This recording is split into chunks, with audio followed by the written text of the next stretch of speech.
skinning them out, you really want to, you're the one who wants to learn. You want to just picture a line from here to here, one going down to here, and then straight out here. Because we're going to remove his hide like a jacket.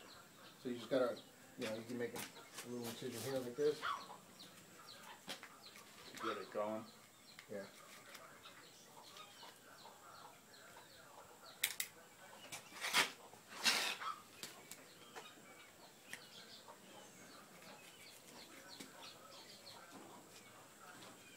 Not too bad. I hate skinning bears. Some of them can be pretty nasty.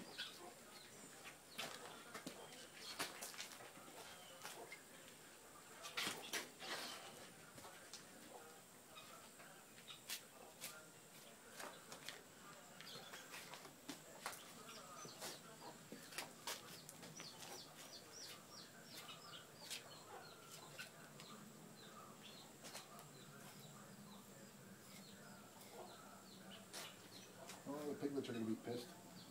Yeah. What's that? Piglets are going to be pissed. I took away their mommy. No more milkshakes. Yeah. They need to toughen up and learn to feed on their own. I don't care for piglets. I mean, it sounds cool, but the thing is that them little piglets take a long time. You know, when you're paying $200 for a hunt, you don't want to shoot a little big piglet. So nobody really shoots them. And then they eat all the corn. A lot of times you'll get 10 piglets and you're trying to hunt a big pig. They eat all the corn, they leave. Now you're sitting over and there's no corn. So they're killing me. And they're eating a lot of meat, a lot of corn. So I don't really care. How long does it take for them to get big? I mean, in a year? That's the thing. By the time they get to the size where someone will actually want to kill them, they have cost me more money in corn than what I charge. 'Cause, you know, right, so that's what I'm saying. By the time one of those piglets is as big as this pig, because this isn't, this is a good sized pig, but not a big one. This is about what, three years old? Probably it's two. actually a young hog. Could be 2 years, 2 years old. Probably two.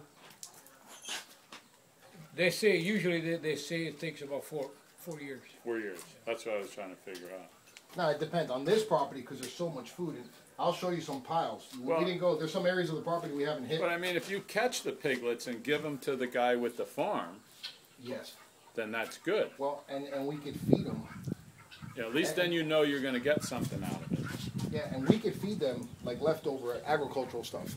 I have a dump truck that comes out here for $30 and dumps 2 tons of string beans, and they're good. There's nothing wrong with them. You can eat them. I mean, I don't know why they throw it away, but you know, it's USDA stuff. Like all government, it's all waste. Right. Our government is getting screwed up so bad down here. I don't know what's going on in Canada. The guy who I work with in Canada, everyone says, oh, they got free health care, the medical's the best. And I was like, I don't know. Because in British Columbia, this guy has 14 broken bones. He rolled down a mountain. And he's been with casts and crutches for 4 years. Things have changed. Oh, they're getting better? They're getting worse.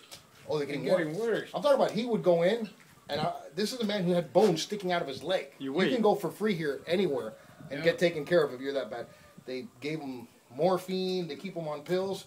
And he goes, I went to surgery. The guy goes, no, well, that's ligaments. You need to go see this guy. So 3 months later, he gets his appointment for that surgeon. Yeah. And when he goes for that surgery, oh, you know, it's too much. There's a lot of bone structure damage. Let's reschedule for the bone doctor. For a different specialist. Yeah. I was like, are you shitting me? That's Just what go they and do. get yourself fixed. He goes, it's not like that, Orlando. I said, things have changed a lot. Yeah. It's like everything else, common sense. Keep it simple. They make it too complicated, and then the problems start. Well, over here in America now, everybody wants to get everything for free. It's entitlement, you know. Right. I don't need to pay for this. I don't need to pay for that. And well, who pays for it then? Oh, the rich people or the bad people. I'm like, well, you know, they're paying a lot of taxes already. You know, they're paying for all what this they don't realize with this entitlement stuff, like, and I'm not necessarily saying, because nobody's usually 100% right, but they're not usually 100% wrong either. So like this 99% that's Occupy Wall Street, like all that crap. I can't stand those people. You know, it's right. They need to be out looking for jobs instead of sitting in the tent smoking weed all day. But what they don't realize is that wealthy people make a lot of contributions. Because like I work down at the hospital, and there's Chris Everett Foundation, you know, the tennis player. Yeah. I mean, she grew up down here. This is her hometown, so she's come back after she's made her buku money. And, I mean, these people are getting all this services for free. So, you know, you're sitting there blaming the rich. Well, where do you think, well, the rich give more to the entitlements every year than the government does. You know what I'm saying? So let the people get rich. They're going to give the money. Don't punish the rich people. Some people have done it crooked. A lot of people bust their ass, and while everybody was making a little bit of money and buying a Cadillac and a Porsche when they were young, they were saving and putting stuff away and building a business and, you know, delaying gratification to make something. Exactly. I and wasn't now that born they with a make it, silver spoon in my mouth. You know, when you finally make $2 or $3, so then they got it. You got to give it to the government so everyone else can get their share. It's the government made it too complicated, and everybody's crying, like you said, the entitlements. I need this, I need that. All bullshit. You see, I come from Cuban background. Like I said, my mom was from Cuba, and you don't get we know